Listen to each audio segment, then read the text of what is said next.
¿Alguna vez te has preguntado si es correcto usar la ropa de alguien que ya ha fallecido? Puede parecer un acto inocente o incluso un homenaje, pero en el plano espiritual, esta acción puede tener implicaciones más profundas de las que imaginamos.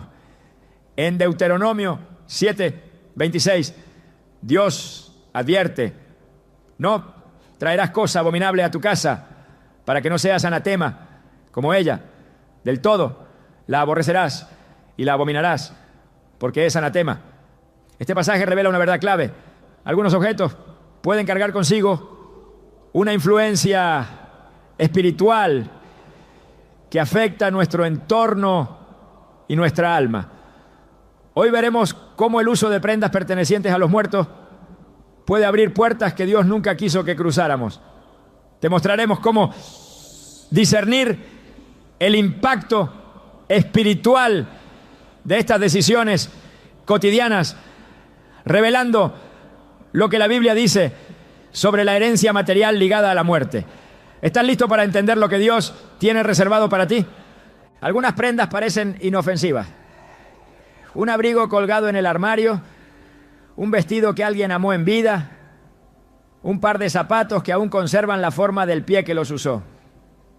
Pero detrás de cada prenda puede haber una historia no contada, una huella invisible, una carga espiritual que no fue limpiada. Muchas personas conservan la ropa de sus seres queridos fallecidos como forma de honrar su memoria, o incluso la usan sin pensarlo dos veces. Pero, ¿y si te dijera que no toda herencia es bendición? ¿Y si el alma que partió dejó algo más que recuerdos? En la Biblia los objetos materiales nunca fueron meros elementos sin valor. Desde los utensilios del tabernáculo hasta los mantos de los profetas, todo lo que tocaba lo sagrado o lo profano quedaba impregnado de una dimensión espiritual. La historia de Eliseo es un claro ejemplo de cómo incluso una prenda puede portar una unción. En 2 Reyes 2, 13 a 14, después de que Elías fue llevado al cielo, Eliseo tomó su manto y con él dividió las aguas del Jordán. Esa acción no fue simbólica. El poder espiritual que reposaba sobre Elías fue transferido a través de un manto. Si un objeto podía cargar bendición, también podía contener carga negativa. El error comienza cuando creemos que solo las acciones tienen implicaciones espirituales y olvidamos que los objetos que nos rodean también pueden ser canales de influencia. No se trata de superstición ni de miedo irracional, sino de una comprensión bíblica de lo que es la transferencia espiritual. En Hechos 19, 11 a 12 leemos que Dios hacía milagros extraordinarios por medio de Pablo, al grado de que incluso los pañuelos y delantales que había tocado eran llevados a los enfermos, y las enfermedades se iban de ellos, y los espíritus malignos salían. Este pasaje poderoso demuestra que el contacto físico con objetos puede provocar un impacto directo en el ámbito espiritual, para bien o para mal. Ahora imagina qué podría estar ocurriendo si usas ropa que perteneció a alguien que murió en medio de sufrimiento, angustia, rencor o incluso con asuntos no resueltos en su vida espiritual. Lo que esa persona no sanó, lo que no liberó, lo que no confesó, puede quedar impregnado en su entorno y su ropa es parte íntima de ese entorno. No es raro escuchar testimonios de personas que, tras usar una prenda de un difunto, comenzaron a sentir tristeza inexplicable, pesadillas recurrentes o sensaciones de opresión. No es coincidencia, es una transferencia. En muchas culturas antiguas, incluso aquellas mencionadas en la Biblia, la ropa de los muertos era separada, quemada o enterrada con ellos. No por rituales vacíos, sino por un entendimiento espiritual que reconocía que no todo debe ser traspasado.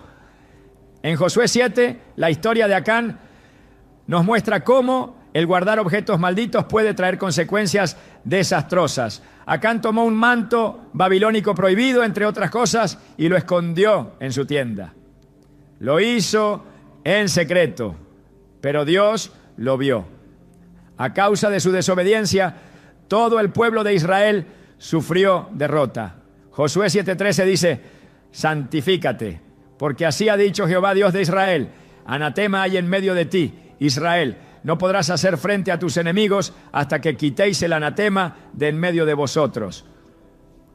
Lo que Acán pensó que era solo ropa y tesoro, en realidad era una puerta abierta a la maldición.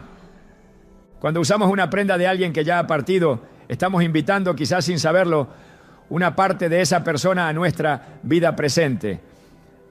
El alma ya no está, pero su energía, sus emociones o sus cargas pues, pueden quedar impregnadas en aquello que tocó intensamente, especialmente en algo tan cercano al cuerpo como la ropa. Cada prenda absorbió lágrimas, risas, miedos, pensamientos, y si la persona no vivía una vida consagrada a Dios, ¿qué huella crees que dejó? No se trata de demonizar el recuerdo, sino de aprender a separar lo emocional de lo espiritual. Muchos guardan la ropa del difunto como una forma de no dejarlo ir, pero Dios no nos llamó a aferrarnos a lo que ya no pertenece a este tiempo. En Eclesiastés 3:6 se nos dice que hay un tiempo de buscar y un tiempo de perder, un tiempo de guardar y un tiempo de desechar. La ropa del difunto puede estar en esa categoría que ya no debe acompañarnos. Lo que fue bendición para él puede no serlo para ti. Y si fue carga, ¿por qué traerla contigo? En mis años de consejería espiritual he escuchado casos donde personas experimentaban opresión, depresión o una sensación constante de tristeza sin explicación, hasta que el Espíritu Santo les reveló que todo comenzó cuando aceptaron usar o conservar prendas de un ser querido fallecido. Uno de esos casos fue el de una joven que tras perder a su abuela comenzó a usar sus abrigos y suéteres como un acto de amor y memoria. Al poco tiempo comenzó a tener insomnio, pesadillas y ataques de pánico. Médicamente no había razón. Fue durante una sesión de oración que Dios reveló que debía soltar esa ropa. Lo hizo, la entregó a Dios y fue libre. Su rostro volvió a tener paz. El problema no es el cariño, es el apego espiritual que se forma. Y ese apego impide que avancemos. Dios es un Dios de vida y renovación. Él no desea que vivamos anclados al pasado. Filipenses 3:13-14 nos anima con estas palabras: olvidando ciertamente lo que queda atrás y extendiéndome a lo que está delante, prosigo a la meta. Usar la ropa de un difunto puede ser una forma inconsciente de quedarnos atados a un pasado que ya no nos pertenece, a una historia que ya cumplió su curso. Incluso en el Antiguo Testamento, cuando alguien era declarado impuro por causa de la muerte, tenía que someterse a un proceso de purificación. Números 19:11-12 declara: el que tocare cadáver de cualquier persona será impuro 7 días. Al tercer día se purificará con agua y al séptimo día será limpio. Este principio espiritual también puede aplicarse a los objetos cercanos al fallecido. Aunque hoy no vivamos bajo la ley mosaica, el principio de santificación sigue vigente. Dios nos llama a cuidar nuestra vida espiritual con responsabilidad. Algunos preguntarán: ¿y si la persona fallecida era creyente? ¿Y si vivió una vida de fe? Incluso en esos casos hay que orar, porque no estamos hablando solo del alma de quien partió, sino de nuestra necesidad de cerrar ciclos correctamente. Dios nos enseña que cada etapa tiene su tiempo y su propósito. Aferrarnos a lo que fue, por muy santo que parezca, puede ser una trampa disfrazada de amor. Cuando el profeta Samuel murió, Saúl buscó su espíritu por medio de una divina. Lo hizo porque no quería soltar, porque aún necesitaba respuestas. Pero Dios no aprobó esa decisión. La conexión con los muertos, directa o indirectamente, no es parte del diseño de Dios para nuestras vidas, ¿no? Y usar su ropa es una forma sutil de mantener esa conexión. No lo decimos por temor, sino por sabiduría espiritual. El enemigo es astuto. Siempre buscará puertas abiertas por donde entrar. Y los objetos sin discernimiento pueden ser una de ellas. Efesios 4:27 nos exhorta: ni deis lugar al diablo. Cuando traemos a nuestra vida objetos que pertenecieron a otros tiempos, sin consagrarlos, sin orar, sin preguntar al Espíritu Santo, corremos el riesgo de invitar conflictos espirituales innecesarios. El plan de Dios es libertad. Él quiere que vivas sin cargas ajenas, sin ataduras invisibles, sin pesos emocionales disfrazados de recuerdo. Su voluntad es que camine ligero, enfocado, lleno de vida.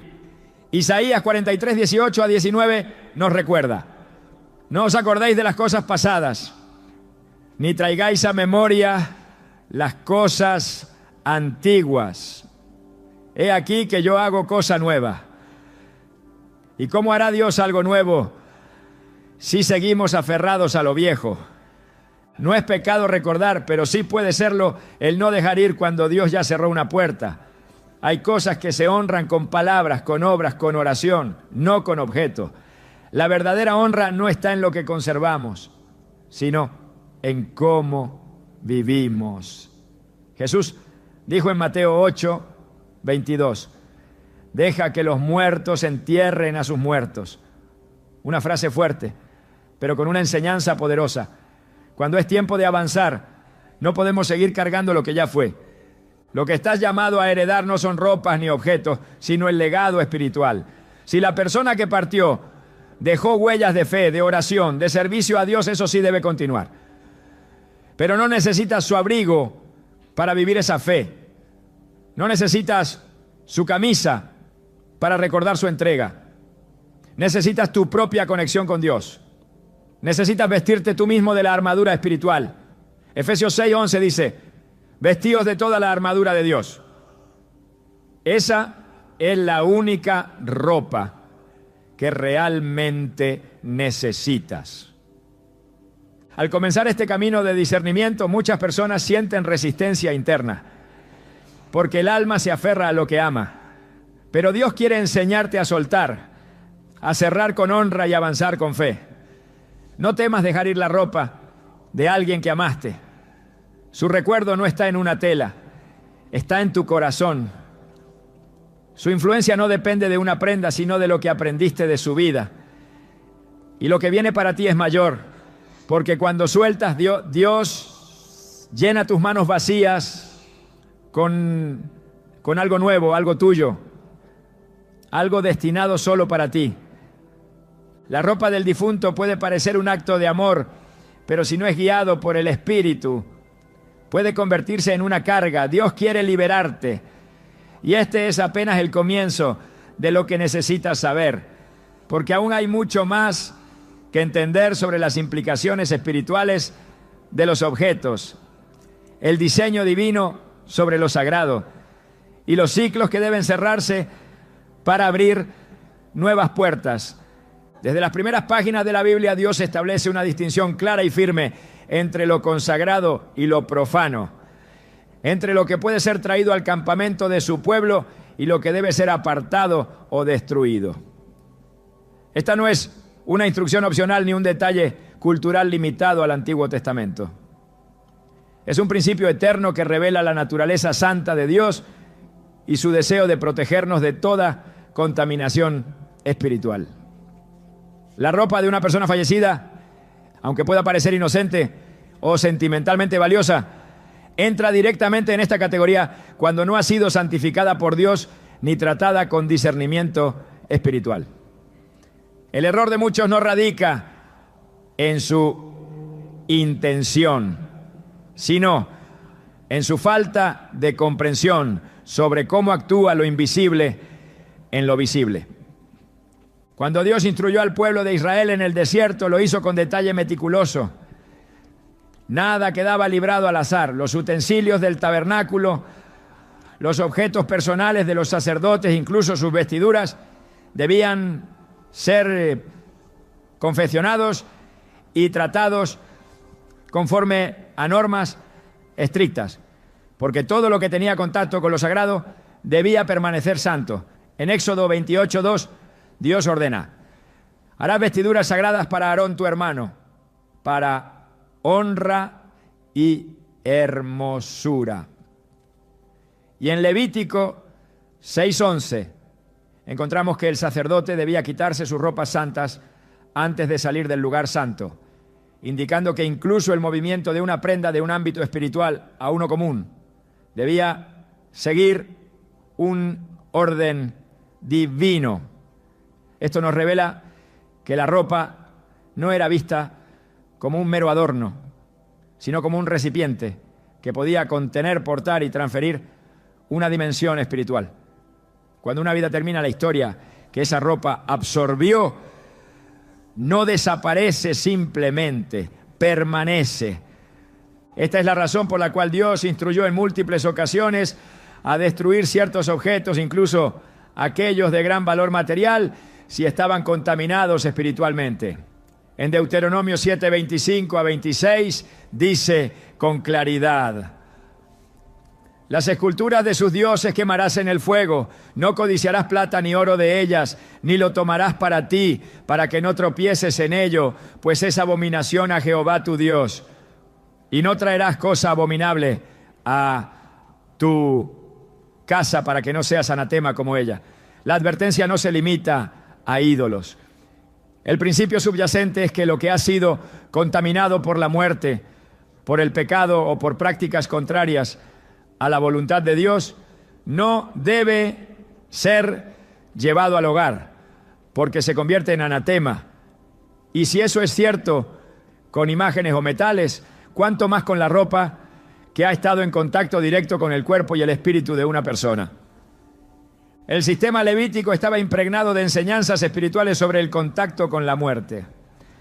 En Números 19 se establece una orden detallada para la purificación de aquellos que han tocado un cadáver. Número 19, 11 lo afirma: el que tocare cadáver de cualquier persona será inmundo 7 días. Esto no era solo una cuestión de higiene, era una declaración espiritual. El contacto con la muerte conllevaba una impureza que debía ser limpiada mediante un proceso específico. El que no lo hiciera traía juicio sobre sí. Y aunque Cristo vino a cumplir la ley y a ofrecer un camino superior, no abolió los principios espirituales que ella revelaba. Él mismo dijo en Mateo 5:17: no penséis que he venido para abrogar la ley o los profetas. No he venido para abrogar, sino para cumplir. El mensaje sigue vigente. Lo muerto contamina. No porque el cuerpo en sí sea impuro, sino porque la muerte es la manifestación visible de la separación entre el hombre y Dios, introducida por el pecado. A lo largo de las Escrituras, Dios advierte sobre las consecuencias de no diferenciar entre lo santo y lo común. En Ezequiel 22:26, Él reprende a los sacerdotes por haber fallado en esta responsabilidad. Sus sacerdotes violaron mi ley y contaminaron mis cosas santas. Entre lo santo y lo profano no hicieron diferencia, ni distinguieron entre inmundo y limpio. Esta indiferencia espiritual, este descuido a lo que parece pequeño, es lo que abre puertas a la contaminación. Cuando se toma la ropa de un fallecido sin orar, sin discernir, sin consultar a Dios, se está replicando esa misma actitud. No distinguir entre lo que fue apartado y lo que puede usarse sin consecuencias. El diseño de Dios no solo es sabio, sino protector. Cuando Él ordena separar lo sagrado, no lo hace por capricho, sino porque conoce las consecuencias espirituales que pueden afectarnos si cruzamos límites que Él mismo estableció. En Levítico 10:1-2. Los hijos de Aarón, Nadab y Abiú, ofrecieron fuego extraño delante de Dios, algo que él no les había ordenado. El texto dice que salió fuego de delante de Jehová y los consumió. Lo que parecía un detalle menor, ofrecer fuego con una fórmula distinta, fue tomado como una grave transgresión. Dios es santo y lo que nos rodea, si no es examinado con reverencia, puede ser el canal de una ruptura con su presencia. Así como no se podía llevar a casa el oro de los pueblos paganos, tampoco se debía guardar las vestiduras de los condenados. En Josué 7, cuando Acán ocultó un manto babilónico entre sus pertenencias, lo hizo porque lo vio atractivo, pero esa atracción le costó la vida. El manto había sido declarado anatema. No era el material lo que lo hacía peligroso, sino el decreto espiritual que pesaba sobre él. Y Dios no permitió que ese objeto permaneciera oculto. El juicio vino sobre todo Israel hasta que el manto fue expuesto y eliminado. Lo que traemos a nuestra casa importa. Lo que llevamos sobre nuestro cuerpo también. Dios se toma muy en serio lo que cubre a su pueblo. En Zacarías 3, el profeta tiene una visión del sumo sacerdote Josué, quien estaba vestido con ropas viles. El ángel de Jehová le ordena: quita esas ropas sucias. Y luego dice: he quitado de ti tu pecado y te he hecho vestir de ropas de gala. Aquí vemos que el tipo de vestidura simboliza una realidad espiritual. La ropa inmunda representa pecado, opresión, peso. La ropa limpia representa restauración, justificación, redención. Si Dios cambia nuestras ropas como símbolo de una obra espiritual interna, ¿qué sucede cuando tomamos sobre nosotros ropas que no nos fueron destinadas por Él? Cristo mismo, al hablar sobre la pureza, explicó que lo externo puede reflejar lo interno. En Mateo 23:27 reprendió a los fariseos, comparándolos con sepulcros blanqueados, que por fuera se ven hermosos, pero por dentro están llenos de huesos de muertos y de toda inmundicia. No estaba hablando de ropa, pero el principio es el mismo. Lo que parece limpio a los ojos humanos puede estar profundamente contaminado a los ojos de Dios. Y esto es exactamente lo que ocurre cuando nos ponemos una prenda que perteneció a alguien que ya ha muerto, sin considerar su historia espiritual, su relación con Dios o las cargas que pudo haber dejado atrás. El pueblo de Israel fue formado bajo una cultura de santidad y separación. No solo debían abstenerse de tocar lo inmundo, sino que debían aprender a discernir lo que, aunque aparentemente bueno, traía maldición.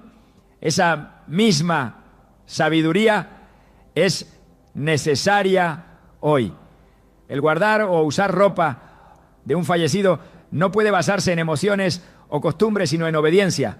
Lo emocional debe someterse a lo espiritual, porque si bien el amor honra el recuerdo, solo la obediencia honra a Dios.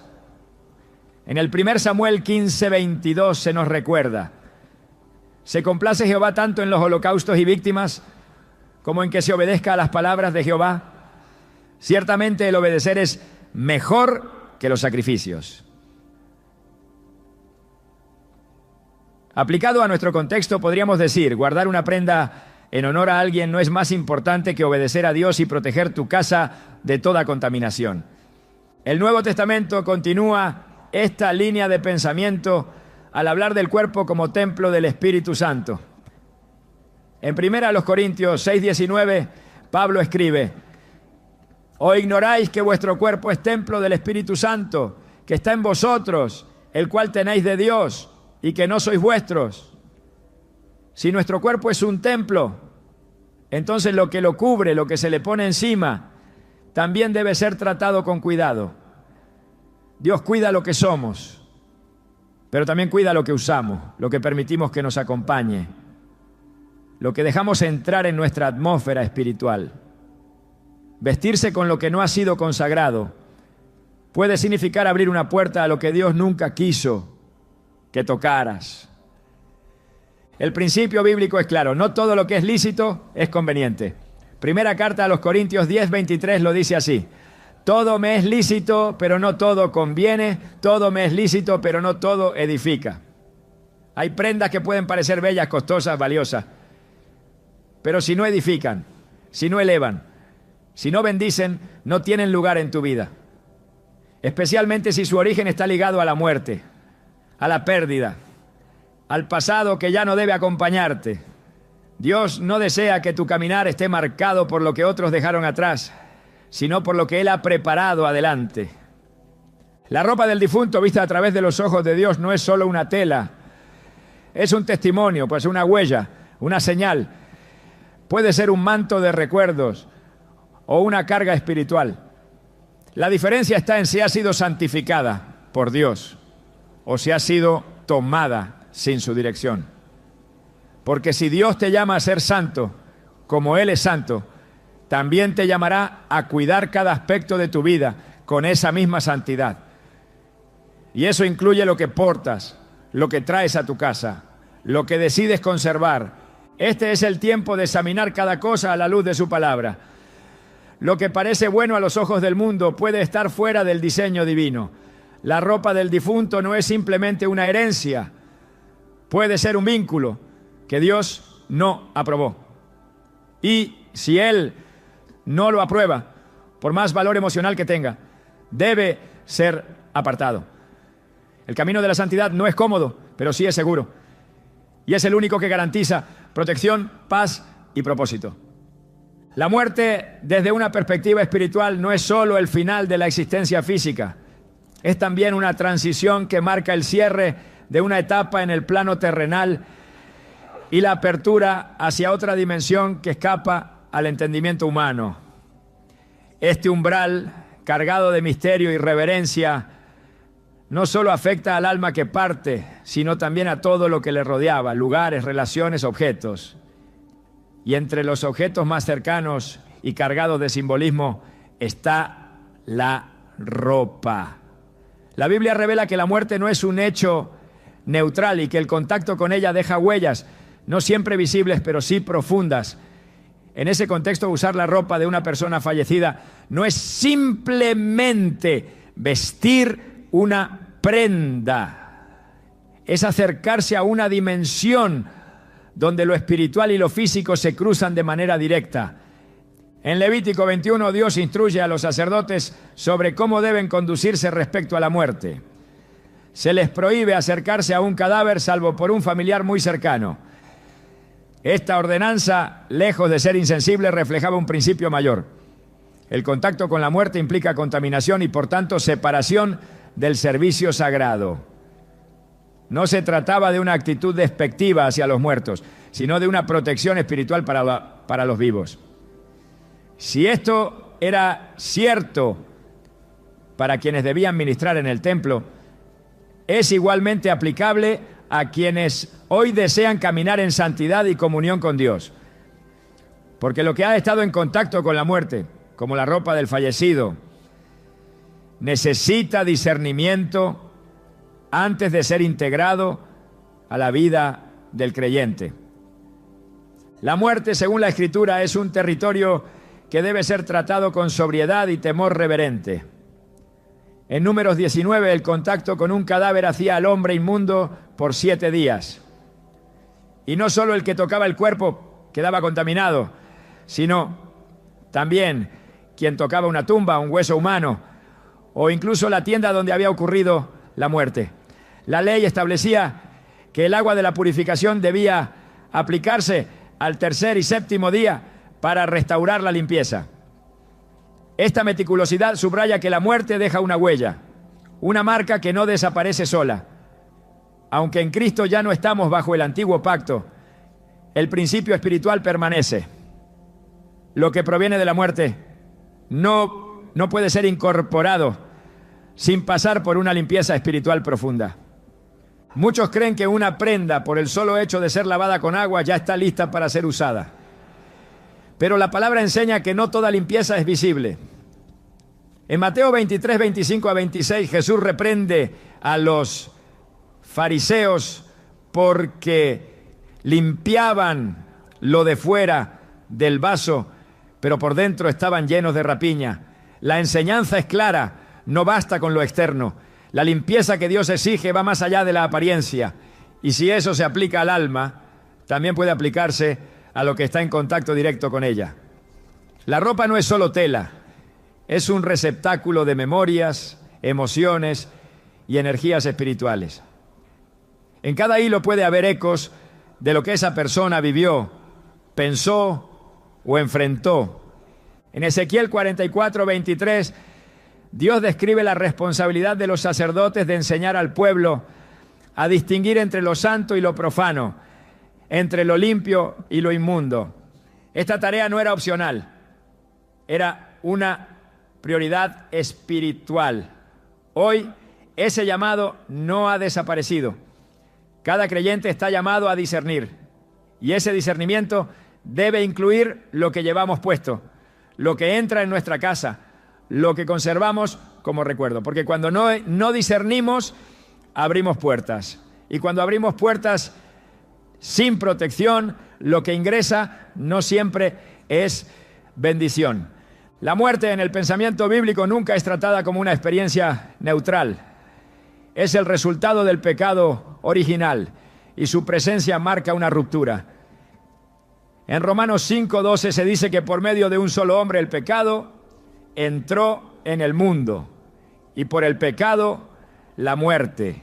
Es decir, la muerte lleva consigo una señal de separación. Traer objetos impregnados de esa experiencia sin consagrarlo, sin discernirlos, puede transferir no solo emociones, sino también atmósferas espirituales que dificultan la paz, la claridad y la libertad. La ropa, por su cercanía al cuerpo, por su uso continuo, por su impregnación de sudor, piel, fragancias, momentos de gozo o angustia, se convierte en un canal de conexión con lo que fue. Pero en el reino de Dios, no todo lo que fue debe continuar. Hay ciclos que deben cerrarse con firmeza. En el Evangelio de Juan, cuando Lázaro resucita, Jesús da una orden específica: desatadle y dejadle ir. Juan 11:44. La indicación no fue solo que saliera del sepulcro, sino que se le quitaran las vestiduras de muerte, porque no podía caminar en vida con ropa de sepultura. No podía entrar a una nueva etapa con las vendas que marcaban su tiempo de encierro y oscuridad. Este principio es profundamente simbólico. Quienes han sido llamados a la vida no deben seguir vistiendo lo que pertenece a la muerte. Si esto es cierto para quien resucitó, también es válido para quienes viven. La ropa que fue parte del final de alguien no puede ser parte del inicio de otro.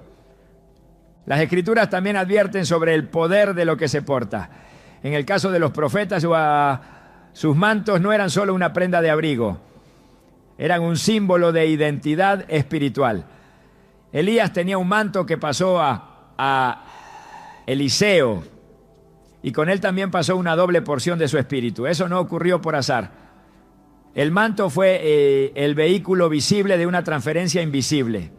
Si una prenda puede transmitir unción, también puede transmitir carga.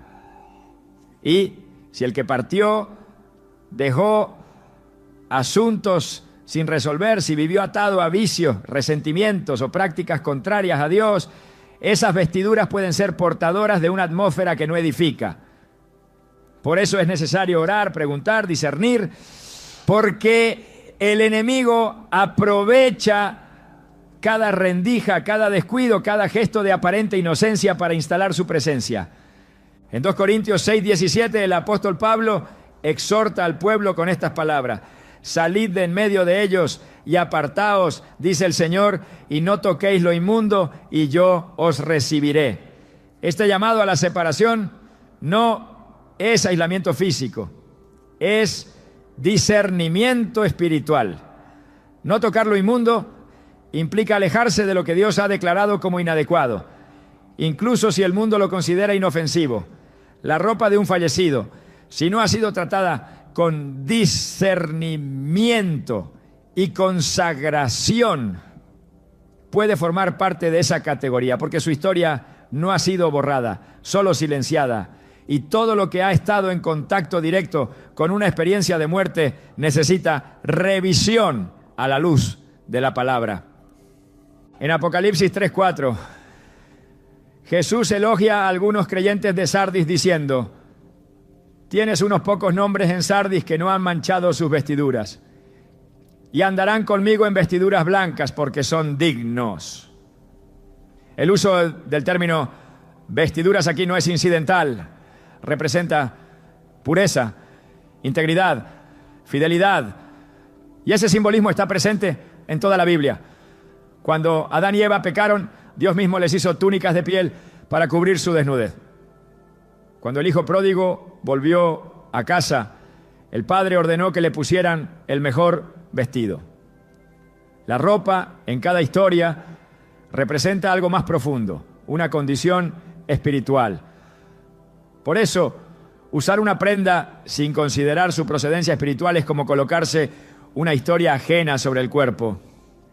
Y esa historia puede no estar alineada con el propósito de Dios para quien la porta. Dios no quiere que su pueblo camine vestido de muerte. Él nos llama a vestirnos de justicia, de alabanza, de santidad. En Isaías 61:10, el profeta declara: me gozaré en Jehová, mi alma se alegrará en mi Dios, porque me vistió con vestiduras de salvación, me rodeó de manto de justicia. Este acto no es simbólico solamente, es una transformación. Dios no pone sobre nosotros ropas prestadas, usadas, cargadas de pasado. Él nos da vestiduras nuevas, limpias, hechas a medida. Y ese mismo principio debe guiar nuestras decisiones prácticas. Lo que ponemos sobre nuestro cuerpo debe estar alineado con lo que Dios ha puesto sobre nuestro espíritu. No hay espacio para contradicciones. Vestirse con ropa de una persona fallecida, sin importar cuán cercana o querida haya sido, debe ser una decisión guiada por el espíritu. No por necesidad, no por nostalgia, no por cultura. Porque las decisiones tomadas en el alma, sin el consejo del Espíritu, pueden convertirse en yugos. Y un yugo, aunque invisible, puede ser más opresivo que cualquier carga visible. Dios nos llama a ser libres. Y la libertad comienza por revisar qué llevamos, qué conservamos, qué permitimos que permanezca cerca de nosotros. Si hay algo que proviene de la muerte que aún no ha sido redimido por la oración y el discernimiento, debe ser entregado, no asumido. Cuando Moisés subió al monte para encontrarse con Dios, tuvo que quitarse las sandalias. No porque fueran sucias, sino porque el lugar donde estaba era santo. Esa acción es reveladora. Lo que traemos desde abajo, desde lo cotidiano, desde lo que ha tocado el polvo, no puede entrar sin transformación al terreno de la santidad. De igual forma, la ropa que ha estado en contacto con la muerte no debe cruzar a tu nueva etapa sin pasar por el altar. Todo lo que toca tu cuerpo, toca también tu atmósfera espiritual. Y si Dios cuida tu atmósfera, tú también debes hacerlo. El llamado es claro. El discernimiento no es una sugerencia, es una protección. La ropa del fallecido no es un símbolo neutral, es un puente. Y si ese puente no ha sido cruzado con guía divina, puede llevarte a lugares donde Dios no desea que camine. Porque tú has sido llamado a la vida, no a revivir lo que ya fue. Has sido llamado a vestir gloria, no sombra. Y cada decisión que tomes con lo que portas debe reflejar la convicción de que fuiste apartado para vivir en la luz, no en la memoria perpetua de lo que terminó. Dios está formando un pueblo que camine con vestiduras limpias, alineadas con su llamado. Que cada paso que des, cada prenda que uses, cada cosa que conserves, esté sometida a la autoridad de su Espíritu. Porque no hay nada pequeño cuando se trata de lo sagrado. Todo lo que se lleva, todo lo que se hereda, todo lo que se porta, debe pasar por su aprobación. Solo así caminarás libre, limpio y en paz. Porque donde hay luz, no hay sombra. Y en tu vida no debe quedar rastro de lo que ya fue sepultado. En el mundo espiritual no existe tal cosa como una acción neutral. Todo lo que hacemos, todo lo que conservamos, todo lo que tocamos, tiene un eco. A veces visible, muchas veces imperceptible a simple vista, pero profundamente activo en el plano invisible. La muerte, desde la perspectiva de Dios, es más que el cese de la vida física. Es un punto de tránsito que abre y cierra dimensiones, que divide el tiempo en un antes y un después, que sella etapas y pide silencio, respeto y separación. Cuando una persona fallece, lo que queda no es solo su ausencia, también quedan sus huellas, su atmósfera, su historia, y entre todo lo que permanece en el mundo físico, la ropa ocupa un lugar especialmente íntimo, por su cercanía al cuerpo, por su constante uso, por su absorción de identidad, emociones, cargas y hábitos. No es un objeto cualquiera. Por eso, el alma necesita reposo. Y el reposo no es solo un estado espiritual del que parte, también es un acto de honra de quienes quedan. El alma que ha partido busca paz. Y esa paz desde lo eterno también implica que no se mantenga atada a este mundo a través de objetos que deberían haber cumplido ya su propósito. Cuando alguien usa la ropa de un fallecido sin discernimiento, sin oración, sin dirección del Espíritu, puede estar prolongando un vínculo que debía quedar cerrado. La memoria no es lo mismo que el apego. La honra no se demuestra conservando lo que no fue consagrado. Y la voluntad de Dios nunca es que vivamos colgados de un pasado que Él ya selló. En Eclesiastés 3:1 se nos recuerda que todo tiene su tiempo y todo lo que se quiere debajo del cielo tiene su hora. Esa verdad abarca incluso lo que hacemos con los objetos que pertenecieron a los que ya no están. Cuando una persona parte de este mundo, su alma entra en un plano de juicio, de descanso o de espera, según los designios de Dios. Pero lo que deja atrás puede, si no es tratado con cuidado, seguir conectado al plano terrenal de manera indebida. En el relato de Génesis 35, cuando Raquel muere dando a luz, Jacob levanta una piedra como señal y continúa su camino. No se aferró a lo que quedó atrás, no cargó con sus cosas, no hizo de su memoria una carga. Su acto fue de honra y despedida. Hay una lección poderosa en ese gesto. La vida sigue cuando se suelta, no cuando se retiene. Dios no diseñó la muerte para ser un ancla emocional. La diseñó en su soberanía como una puerta. Y ninguna puerta fue hecha para quedarse abierta para siempre. El alma descansa cuando el entorno respeta su partida. Y una de las formas más comunes en que ese descanso es interrumpido es cuando se insiste en mantener sus objetos personales como si todavía fueran extensiones vivas de quien se fue. El cuerpo vuelve al polvo. El espíritu va a Dios. Pero la ropa, los objetos, lo físico, necesita pasar también por un proceso de liberación. No porque tenga alma, sino porque puede convertirse en un canal de conexión innecesaria con lo que ya no tiene lugar. En el libro de Deuteronomio, capítulo 34, cuando Moisés muere, Dios mismo lo entierra en un valle y nadie supo dónde quedó su sepultura. Ese detalle no es casual. Dios, en su sabiduría, impidió que el pueblo convirtiera su memoria en una reliquia. Impidió que su legado se transformara en un objeto de apego. Porque cuando los santos se convierten en objeto de idolatría o apego indebido, deja de ser útil y comienza a ser estorbo. El alma en reposo necesita que se respete el cierre, que se honre el propósito que cumplió, que no se le arrastre como bandera de nostalgia. La ropa del difunto, si no es tratada con discernimiento, puede mantener activo un ciclo emocional y espiritual que debía haber concluido. No hay paz verdadera en lo que aún tiene un pie en la tierra y otro en el recuerdo. Y la persona que toma esa prenda y la viste sin haber consagrado ese acto, sin haber cerrado ese lazo delante de Dios, puede estar envolviéndose en una carga que no le corresponde.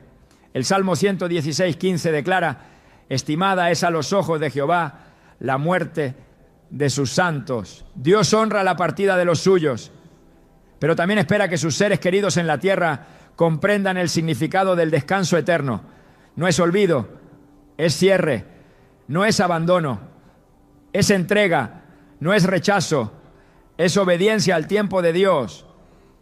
El alma no necesita que le construyan altares en la memoria, necesita que se le deje ir con honra. Y parte de esa honra se manifiesta en qué hacemos con lo que quedó. La ropa, aunque material, puede ser un símbolo de algo más profundo, de lo que no soltamos, de lo que no aceptamos, de lo que insistimos en seguir reviviendo. Pero Dios no nos llama a revivir lo que Él ya llamó a reposar. En Isaías 57:12 nos dice: entrará en la paz, descansarán en sus lechos todos los que andan delante de Dios.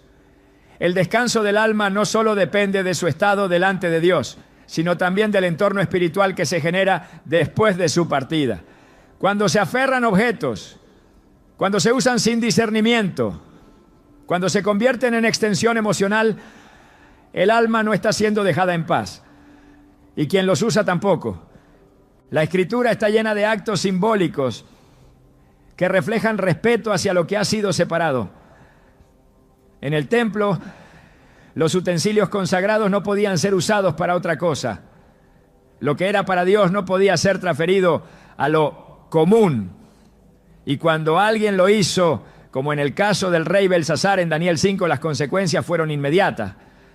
Aunque la ropa del difunto no sea un objeto sagrado, su uso indebido puede romper principios de honra, separación y limpieza espiritual.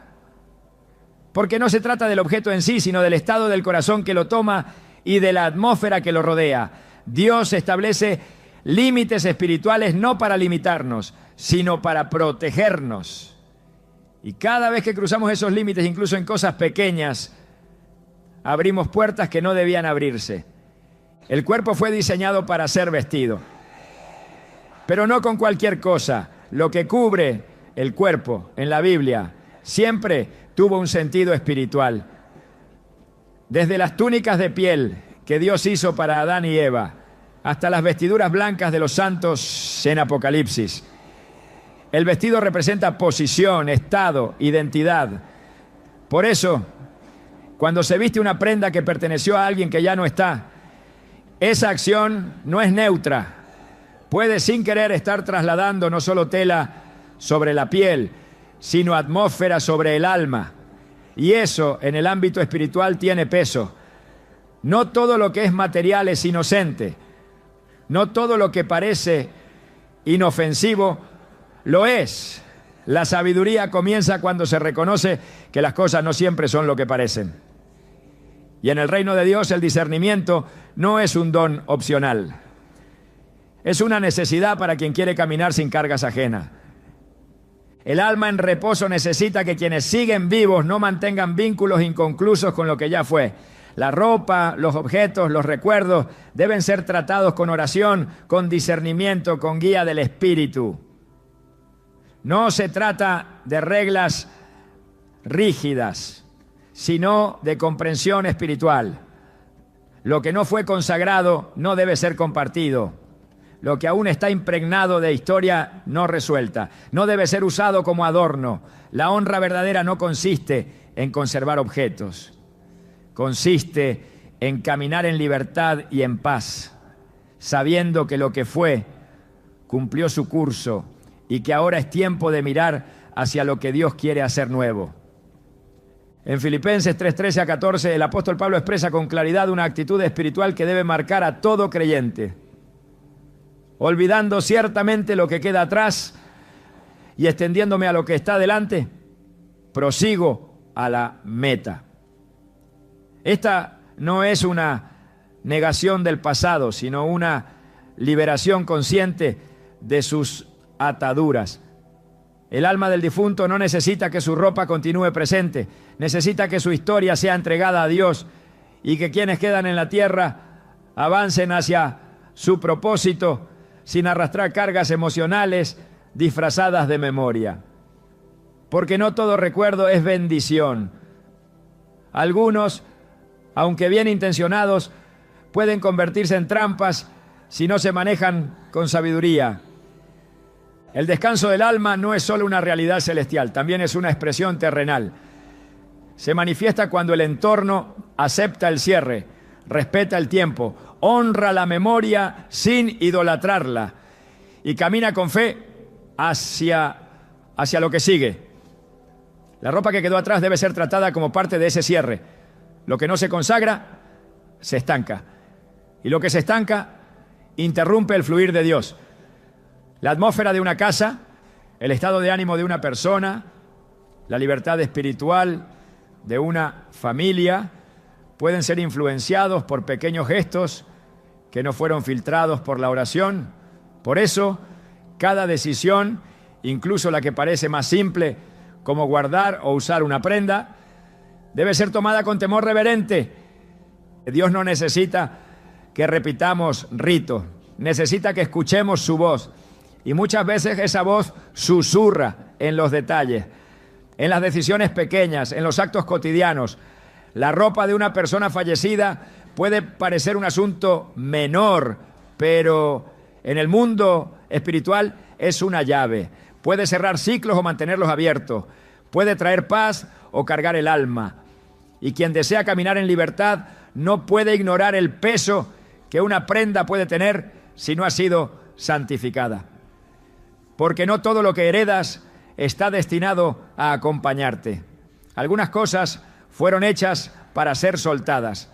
Y cuando se sueltan, el alma en reposo descansa verdaderamente. Y la vida que continúa puede avanzar sin cadenas invisibles que la retrasen. El descanso del alma es una obra completa de Dios, pero también es una responsabilidad de quienes quedan. Cerrar correctamente los ciclos es parte del orden espiritual. Y eso incluye revisar lo que quedó, lo que permanece, lo que aún no ha sido entregado. La paz no llega por accidente. Se cultiva en la obediencia, se sostiene en la sabiduría y se fortalece cuando cada parte de nuestra vida es puesta bajo el señorío de Cristo, incluso las prendas que cubren nuestro cuerpo. Porque cuando todo está consagrado, todo fluye. Y lo que una vez fue sombra, deja de tener poder. Porque el que camina en la luz no teme lo que quedó atrás. Simplemente lo honra, lo entrega y sigue adelante. Lo invisible afecta a lo visible. Esta verdad, aunque muchas veces ignorada, atraviesa toda la Escritura como un hilo sagrado que une lo que el ojo humano no puede ver con lo que el corazón espiritual es capaz de discernir. La ropa de una persona fallecida no es únicamente una pertenencia. Es un objeto marcado por una historia, una atmósfera, una trayectoria de vida que al no haber sido santificada puede arrastrar consigo más de lo que aparenta. En el mundo espiritual las cosas no se heredan por afecto, sino por alineación. Y lo que no fue purificado, consagrado o entregado a Dios puede convertirse en un canal de perturbación, desgaste y opresión silenciosa. No porque el objeto tenga poder por sí mismo, sino porque su carga no tratada puede interferir con la atmósfera espiritual de quien lo posee. Desde el principio Dios ha hecho una clara distinción entre lo que Él bendice y lo que no debe tocarse. En el libro de Josué, capítulo 6, cuando Dios entregó Jericó en manos del pueblo, dio instrucciones específicas de no tomar ningún objeto del anatema. Pero en el capítulo siguiente, Acán tomó lo que no debía, entre ellos un manto babilónico. La consecuencia fue devastadora. La derrota vino sobre Israel y la presencia de Dios se retiró hasta que el objeto fue identificado y eliminado. La ropa entonces no era solo un símbolo de vanidad o lujo, era un objeto cargado espiritualmente. Lo que para el ojo natural era solo una prenda, para Dios era una violación del orden espiritual. No todo lo que parece inofensivo lo es. La Biblia muestra que hay niveles de transferencia espiritual. Elías dejó su manto a Eliseo y con ese manto no solo vino una tela, sino una doble porción del espíritu que había reposado sobre el profeta. El manto fue el vehículo. La herencia fue espiritual. Esto revela que las vestiduras pueden llevar consigo una carga, una atmósfera, una unción o una opresión. Por eso, cuando alguien toma sobre sí una prenda perteneciente a una persona fallecida, sin la dirección del Espíritu y sin oración de consagración, se está exponiendo a recibir algo que no fue diseñado para su vida. Puede que esa ropa no transporte bendición. Puede que esté impregnada de ciclos no resueltos, emociones no sanadas, vínculos no rotos. Y lo que comienza como un gesto de amor o recuerdo puede convertirse en una puerta abierta a la perturbación. La Escritura nos recuerda que Dios es un Dios de orden y que la limpieza espiritual no es una opción, sino un mandato. En 2 Corintios 7:1 se nos exhorta a limpiarnos de toda contaminación de carne y de espíritu, perfeccionando la santidad en el temor de Dios. La contaminación espiritual no siempre proviene de actos visibles de pecado. A veces proviene de no haber filtrado lo que se permite entrar en nuestra vida. Objetos heredados, sin discernimiento, pueden interrumpir la paz espiritual de una casa. Ropas que pertenecieron a alguien que ya cruzó al otro lado, si no son tratadas con sabiduría, pueden convertirse en focos de confusión, de fatiga inexplicable, de insomnio o de carga emocional que no encuentra causa natural. El espíritu del hombre es sensible y todo lo que lo rodea ejerce influencia. Por eso, Dios insiste en separar lo consagrado de lo impuro, lo vivo de lo muerto, lo útil de lo estorboso. El contacto con la muerte en la ley mosaica era causa de impureza, incluso si no se tocaba el cuerpo directamente, sino una tumba o un objeto que había estado en el entorno del fallecido. Esto no era un mandato sin sentido, era una protección espiritual. Y aunque vivimos bajo la gracia, los principios espirituales siguen vigentes. El respeto por lo que cruzó el umbral de la muerte sigue siendo una línea que no debe traspasarse sin discernimiento. El alma que partió ya no está, pero su historia, sus batallas, su atmósfera puede quedar impregnada en lo que dejó. Y la ropa, por su naturaleza íntima, por su constante cercanía con el cuerpo, puede ser un receptor involuntario de esas cargas. En Hebreos 12:1 se nos insta a dejar todo peso y el pecado que nos asedia para correr con paciencia la carrera que tenemos por delante. No todos los pesos son pecado, pero todo lo que estorba, aunque sea legítimo, debe ser dejado atrás.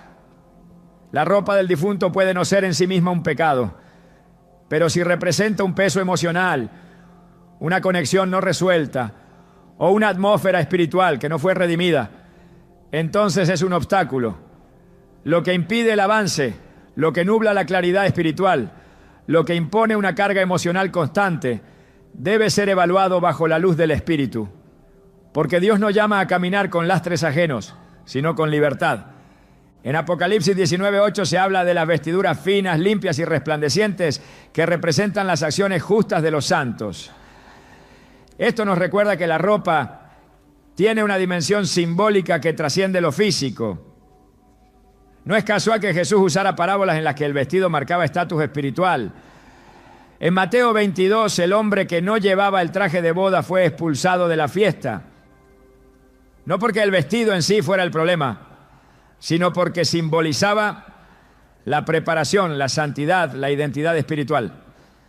Por eso, en el ámbito espiritual, vestir algo que no ha sido purificado, que viene cargado de una vida que ya concluyó, puede ser un acto de contaminación sin intención.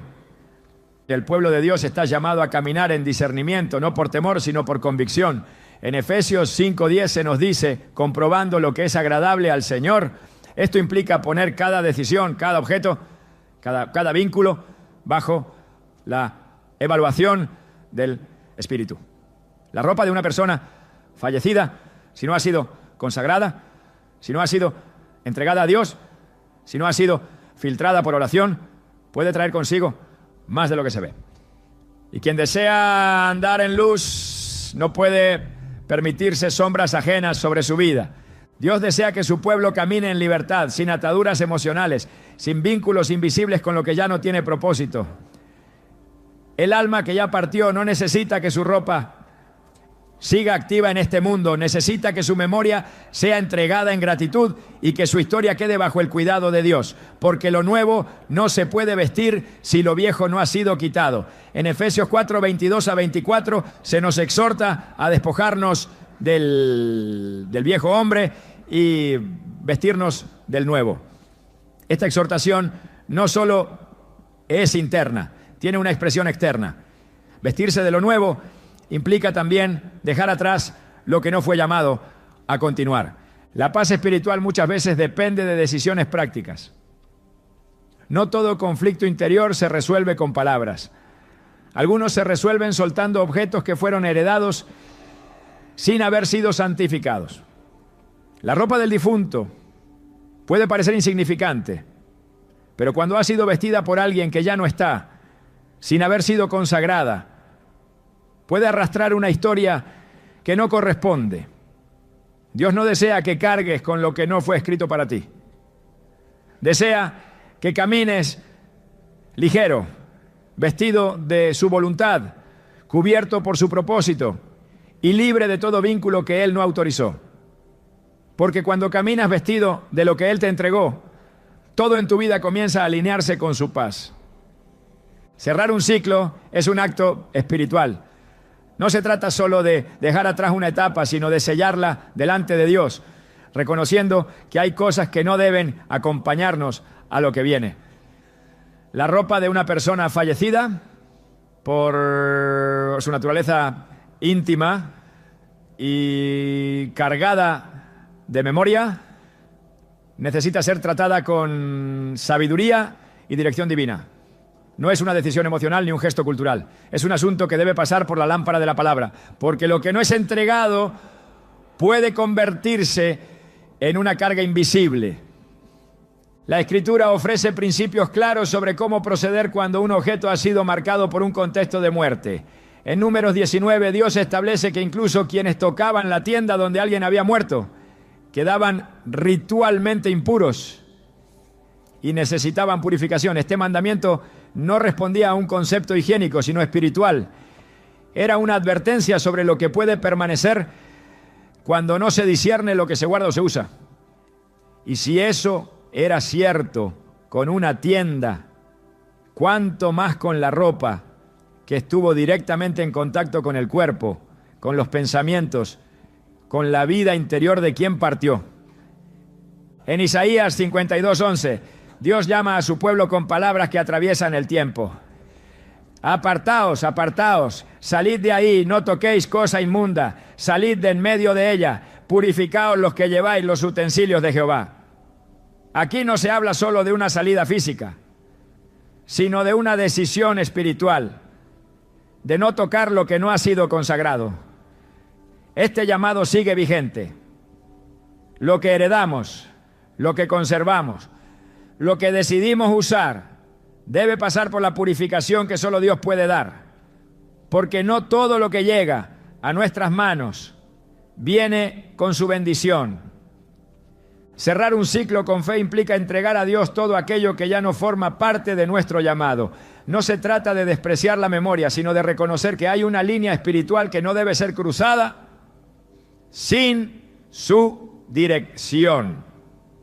La ropa que perteneció a alguien que ya no está, no puede ser integrada a nuestra vida como si fuera un objeto neutral. Debe ser evaluada, orada y, si el Espíritu lo revela, apartada. Porque lo que parece inofensivo puede estar sosteniendo vínculos que deben ser rotos. En 1 Tesalonicenses 5, 21 a 22 se nos instruye: examinadlo todo, retened lo bueno, absteneos de toda especie de mal. Esa es la guía, no por temor, sino por obediencia. Porque cuando soltamos lo que ya no nos pertenece, abrimos espacio para lo que sí ha sido preparado para nosotros por la mano de Dios. Y en ese espacio nuevo, el alma encuentra descanso, la mente, claridad, y el espíritu, libertad. Solo allí comienza verdaderamente lo nuevo. El discernimiento espiritual también se expresa en los detalles más cotidianos. La forma en que tratamos lo que otros han dejado atrás dice mucho sobre nuestra comprensión del mundo invisible. Más allá de la memoria y el afecto, Dios nos llama a desarrollar una mirada que no se guía solo por lo emocional, sino por la sabiduría que viene de lo alto. No se trata únicamente de lo que tocamos, sino de lo que permitimos que nos toque. Porque cuando vestimos algo, también le damos permiso para acercarse a nuestro ser. El verdadero llamado no es conservar lo que otro usó, sino revestirse del carácter de Cristo. En Romanos 13:14, la palabra nos exhorta: vestíos del Señor Jesucristo y no proveáis para los deseos de la carne. Esta es la verdadera vestidura que Dios quiere sobre ti. No la de un pasado que ya se fue, sino la de una identidad eterna que no se desgasta ni se marchita. Lo que Dios quiere poner sobre ti no ha sido usado por nadie más. Es tuyo, es nuevo y fue diseñado solo para ti. ¿Estás listo para soltar lo viejo y vestirte de lo que el cielo preparó para tu vida?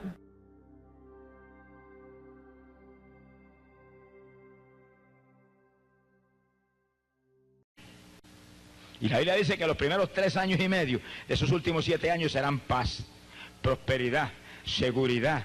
Y todo el mundo correrá detrás de ese hombre. ¿Cuántos van a estar aquí abajo? Están bien despiertos, nadie dijo amén a nada de lo que él vive. Gloria sea a Dios. Ahora la Biblia dice algo más. Dice que tendrá poder sobrenatural, pero no por fuerza propia. ¿Qué fuerza entonces la que tiene? Apocalipsis 13, verso 2, dice que el diablo le pasará su trono y todo su poder. El diablo imitando a Dios. Alaba lo que el Señor le ama. Eso veremos de aquí un ratito. Le pasa el diablo todo el poder a ese hombre.